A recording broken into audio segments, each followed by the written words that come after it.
Hello, my name is Simona Babicianu and I will present a project that was deployed in the Seattle area called the Lake Washington Urban Partnership.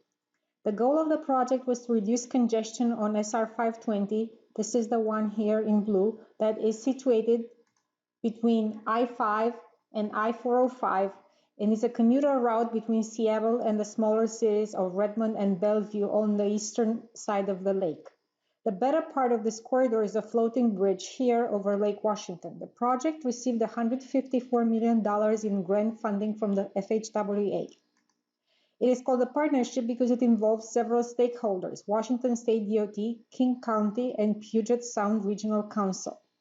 The approach to reduce congestion was to apply a 4T strategy that was composed of tolling, transit, technology, and telecommuting. So now let's see what was done. This is the project, and here in orange we see the area that's stalled. In blue is the area with the technology deployment, the ATM. In purple is the area with signs for the tolling, and green is the area with transit.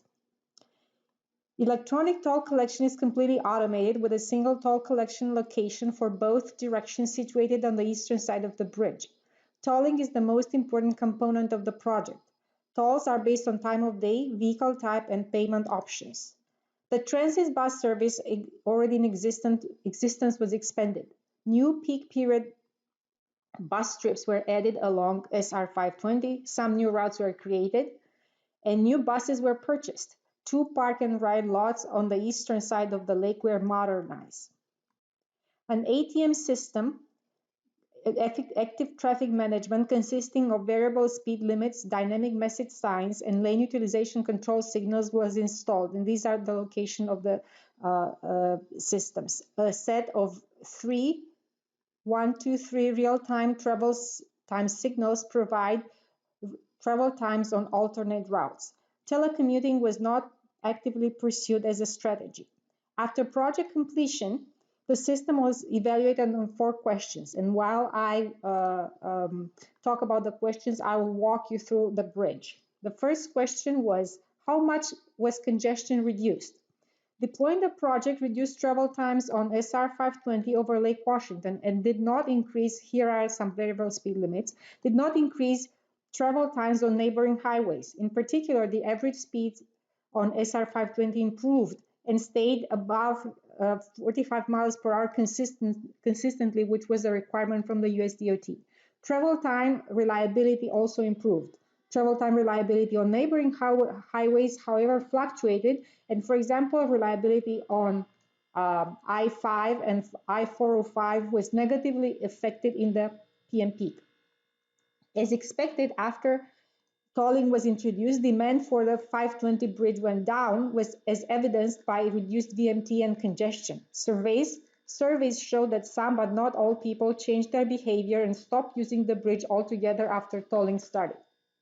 The transit system transit service travel times went down, the transit service reliability went up, and the capacity was enlarged. Specifically, peak period transit ridership on the SR 520 bridge went up, and a significant mode shift to transit on the SR 520 corridor was observed. The project proponents were hoping that a mode shift to transit would contribute to reducing congestion, but however, the only result that could be concluded from the data was that perceived congestion as reported by the users went down only after tolling was introduced.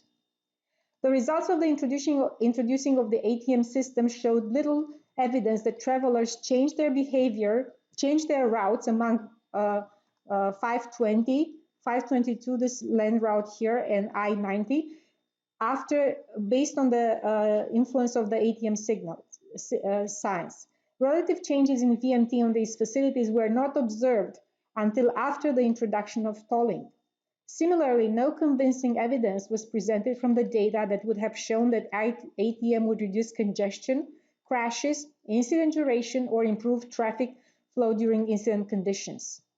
Telecommuting did not have a significant impact and was not actively pursued either. It was concluded that reduction in trips were due primarily to tolling, and telecommuting contributed only to raising awareness but not to changing behavior. The second question was related, there's a bus here that you can see. The second question was related to associated impacts on safety. There's our bus, or on safety, equity, and the environment. The project did not improve safety on 520. The shift in traffic from 520 to I-90 that resulted as a result of tolling seems to have been associated with a commensurate shift in crashes. But only 1 year of data was available for the study, so longer studies needed to reach a definite conclusion. The tolls collected on SR 520 after operating and maintenance expenses are placed in a fund that will be used to replace the bridge. This represents a social benefit to current and future transit riders, future pedestrians, and future bicyclists. In terms of social equity, the impacts are as expected. Transit riders have higher quality trips, and lower income drivers abandon the bridge the most. The project had positive impacts on air quality and fuel consumption. The third question for evaluation was the success of non-technical factors in the project. An outreach and education campaign kept the public informed and explained how the tolling would work and how it would affect them. The project set a precedent for tolling other roads and bridges in the region, specifically I-90, this one, the parallel route. With time, though, what was observed is that with time, people do get used to change. Surveys showed that the public was more accepting of tolling after it was effect on life on SR 520 than before, although the acceptance was not unanimous. The media kept the project in the spotlight continuously. And the fourth question was a benefit cost analysis. A benefit cost analysis was undertaken, but numerous assumptions had to be made. The final estimation was that the total benefits amounted to $200 million, the costs to $150 million, which resulted in a net benefit of $85 million and a benefit cost ratio of 1.76. Thank you.